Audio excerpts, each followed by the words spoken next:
So, I recently came across a very interesting movie. Is it's I don't know how I would describe Black Narcissus. Is it a? It's a little bit of a religious movie. It's a horror.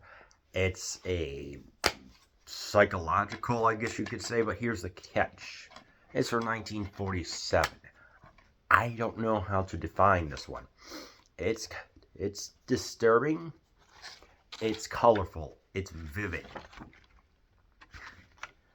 Plagued by uncertainties and worldly desires, five Protestant missionary nuns, led by Deborah Kerr's sister Clodagh, struggle to establish a school in the desolate Himalayas. All the elements of cinematic arts are perfectly fused in Powell and Pressburger's fascinating study, age-old conflict between the spirit and the flesh, set against the grandeur of the snow-capped peaks of the Kanchenjunga. Criterion is proud to present Black Narcissus in a new special edition. 1947, 101 minutes, color, Monaro 133, one aspect ratio. I mean, this is just wow. Now, first of all, the fact that it's in color, and it was taken from, I forget which painting that was used to inspire it, but I mean, when this stuff really stands out with the aesthetic, it really stands out with the aesthetic. Just to give you an idea, I would really describe this as a painting come to life. Every room it's lavish. It is detailed. Each room feels independent and just colorful, striking, and it's like there's because the building that these nurses are in was originally used as a harem by nobility. I mean, there were even some monks that came in, the brothers, some time ago, but they left due to reasons that get elaborated on in the film. And I mean, this movie looks so gosh darn good. It even looks like that it was, like I said, in a painting, but also this movie is about sexual repression, Let me explain, because these are sisters, those who devote themselves to the Lord. They, of course, take an act of chastity and vows and everything else like that, but when they meet up with a handsome man, and they see all the paintings and all the details contained within, I wouldn't really call it an orgy or anything, but just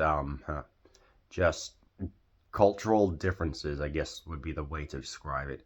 One of them starts to get hot, would be the way to say it. They start to get hot, and they, let's just say, kind of goes against what they originally vowed to avoid.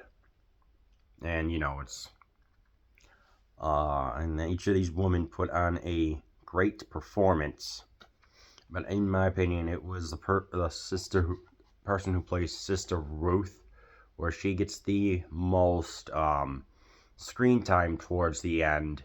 And I'm going to be spoiling an 80-year-old movie. It's like, because she has these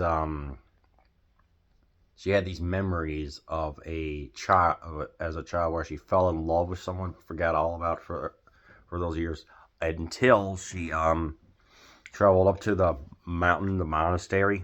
She goes a little, let's just say that this style, the way how it happens is that this influenced a lot of movies. Just the way how it dresses, the dress she wears, the camera angles, it's the minimalism in the last 20 minutes here that works stupidly well. I'd say 20 to 30 minutes, when things really do start to get disturbing. And it's not like over the top disturbing. It's the minimal. It's the subtle stuff. Okay, because this is 1947. This is when the Hays Code that was still going on.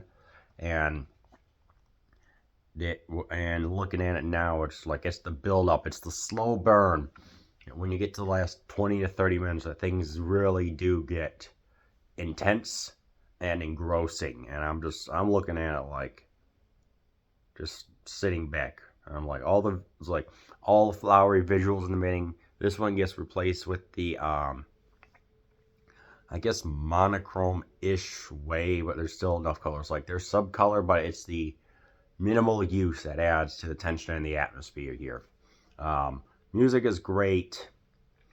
Like I said, it's there, it stands out, and it's good. It's not like the highlight of the movie though. Also, actor Sabu is in this. Yep, that's right. The guy who played the the thief in A Thief in Baghdad. He returns here, and I guess you could call it a more mature role. Yeah, I was surprised to see him in here. It's like he doesn't have the accent that he did in that movie, because he plays a young general where his uncle is an old general who just sits in one position, I guess, meditating all day, where they kind of wonder about his character. Like, say he speaks perfect English and several other languages, and I don't know, it just adds just enough of a mystery, I mean, I kind of wish that they gave him at least something adding to his character that never really gets developed enough. So I kind of just like, he's there, whatever.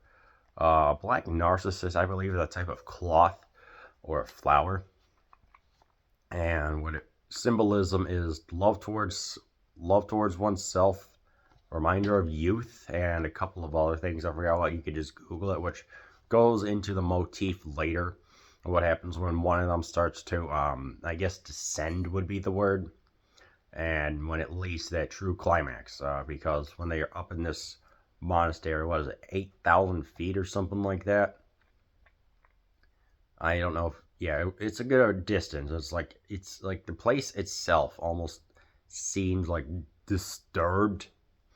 Not like there's an evil presence, but there's just something going on. I think it's literally something in the water, like is starting to cause the nuns to get a little, would be them, they start changing their behavior. I guess they do manage to hold in there, and it's like they're trying to teach children English, and they're trying to make sure these children receive an education, but ultimately it just doesn't work out well. And yeah, it's part of the vivid imagery where just things go. This is a disturbing movie in the right way, I guess. Maybe like a Stepford Wives, that type of disturbing. So yeah, this really is a gosh darn good movie, with the temptation between spirit and the flesh, and what happens when one doesn't keep track of one's own, I guess, proclivities, and forgetting vows and faith and stuff like that. One could ultimately just ascend. So yeah, if you want to see a particularly beautiful, colorful, vivid movie that does descend down into like disturbing territory, then I recommend that you watch Black Narcissus.